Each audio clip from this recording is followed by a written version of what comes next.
However, if you want to retain people long-term, it's important to start with hiring the right person. Once you select the right person, then it's so important to know your numbers. Know the performance of that person. Have you sat down and thought about what is the outcome that each person on my team needs to achieve? Have you set clear targets for them and set clear goals and expectations for them?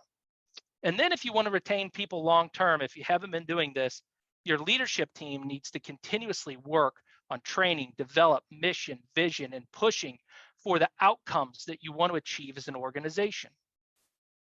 So how do you hire correctly? It starts with knowing what to ask yourself.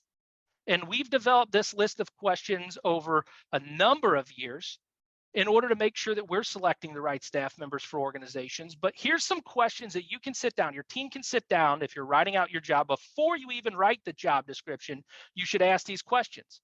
What are the specific duties? Yes, I said duties on a webinar. What are the specific duties and tasks that they'll be performing? Next, what are your main goals for the role? What do you want the goals to be? What do they need to achieve? What are the measurable performance metrics and expectations for the role so that you can set clear expectations for that employee?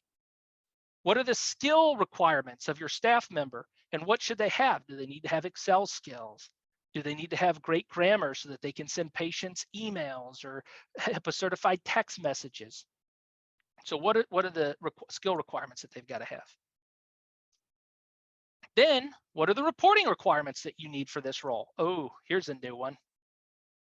Most of us can write a good job description, but do we take the time to think about what are the reporting requirements that I'm going to need in order to measure performance on this administrative support person?